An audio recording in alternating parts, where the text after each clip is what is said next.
You know, when I set this shop up a couple of years ago, I gave some thought to organization, but not a whole lot. Now that I've had a chance to use it for a while, well, I've decided it's time for a shop makeover. For one thing, I've accumulated a lot of materials and small parts, and I often have trouble putting my hands on what I want. So I'm going to dedicate this wall back here to organization, so I can find what I want when I want it. Now over here, well, the organization's not too bad, but things like this I kind of want out of sight behind doors. So I'm going to go for a cleaner, more contemporary look. Well, the first thing, of course, though, is out with the old.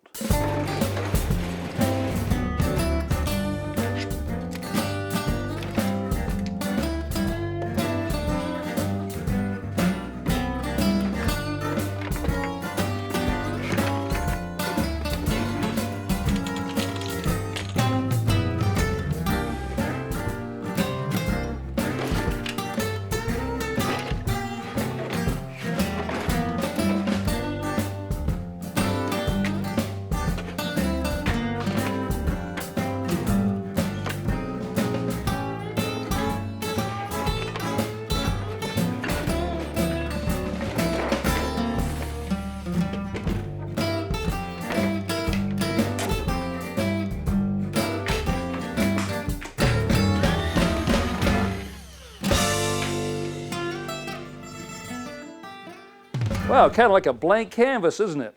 Now I've been thinking about what I want to do here, and I've made up a sketch. Down here on the bottom, I'm going to put a run of base cabinets. Some of them will have doors and some drawers. Then on top of that, a nice heavy countertop, probably something in wood. And then up here, some wall cabinets. We'll have doors on those. And then I'm going to leave space in between for a tool board. Now these are the cabinets that I'm going to be using for this wall over here. They're from Stanley, and they're designed specifically for basement, garage, and workshop storage. What I like about them is that they're strong, yet lightweight, and they hang very easily using a series of these clips. I'll mount these on the wall in a level line, and then all I have to do is hang the cabinet on the clip.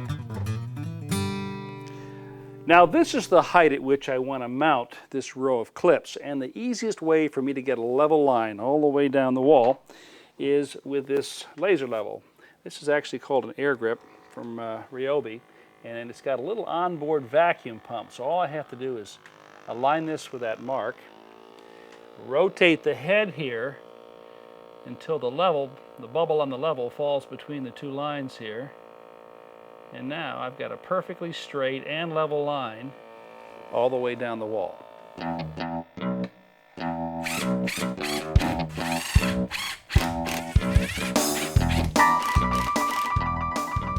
With the clips attached to the wall, all I have to do is hang the cabinets in place. Now, it doesn't get much easier than this, and it's the kind of design I really appreciate, especially when I'm working by myself. A couple of screws inside lock the cabinets in place. Additional clips provide even more load capacity and prevent the bottom from pulling away from the wall. The base cabinets go in just as easily. I check for level as I go and make any necessary adjustments by screwing the leg bottoms up or down.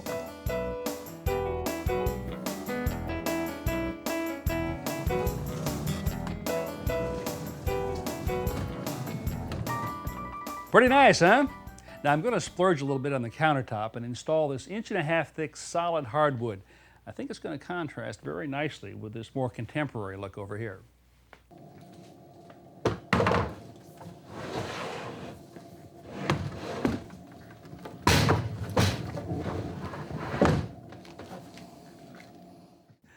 Now on this wall, I've got plenty of counter space and great storage for my tools. Over here, I'm going for something different. Here, I want storage for small parts and materials, and this is what I've come up with. A series of shelves on which I'm going to put plastic boxes and bins of all sorts. Now, the key for me right here is flexibility and adaptability, and I think I've found just the system that'll give me that. The shelving I'm going to install requires that I start by drawing a level line near the top of the wall. Here, too, the self-attaching laser level seems like the ideal tool for the job. The next step, though, is a bit awkward, to say the least.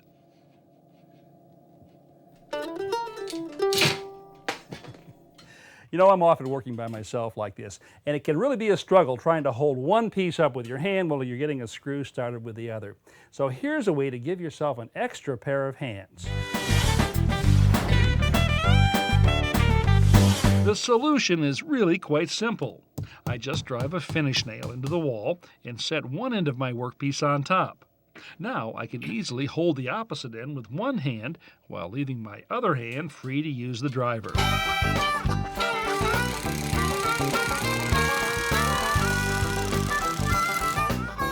Now this is the max load shelving system from ClosetMaid, and the reason it's so flexible is that the entire system hangs from this rail right here. Once it's up, I just hook the ends of the standards over the bottom edge of the rail and slide them into the best positions. Shelf supports then clip into the standards.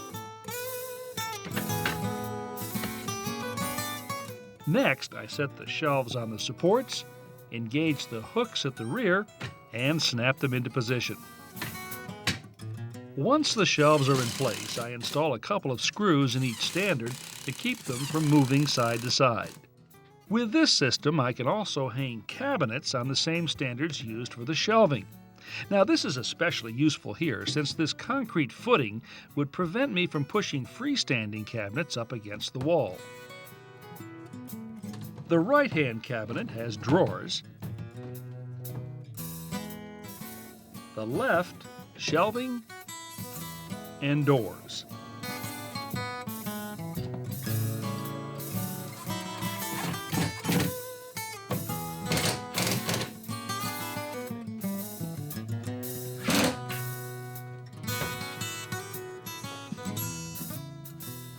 This system comes with a pre-finished counter that rests on top. On the shelves, I'm putting plastic parts bins. Strips of 1x2 will create a space behind the pegboard that will allow the pegs to grip on the back side. The pegboard itself is a new product with a surface that has a titanium carbon fiber look. Drywall screws attach the board to the 1x2s and blend in so well they're barely visible. These plastic tool holders lock in place with a push of this screw head. They won't pull out when the tools are removed or replaced, and come in a variety of shapes for everything from pliers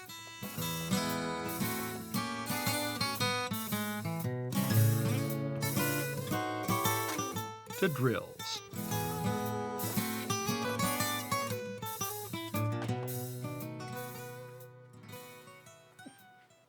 Okay, I know what you're thinking. It's too good looking to be practical, right? Well, the fact is I got almost everything that I wanted. Over here, I've got plenty of storage for all those materials in these bins and all these pull-out cases down here. Also got doors and drawers below. Over on this side, a great pegboard. Tools are out in the open where I can see them. And remember how messy these shelves were? Well, now everything is behind doors up here, and I've put a lot of it in these pull-out bins.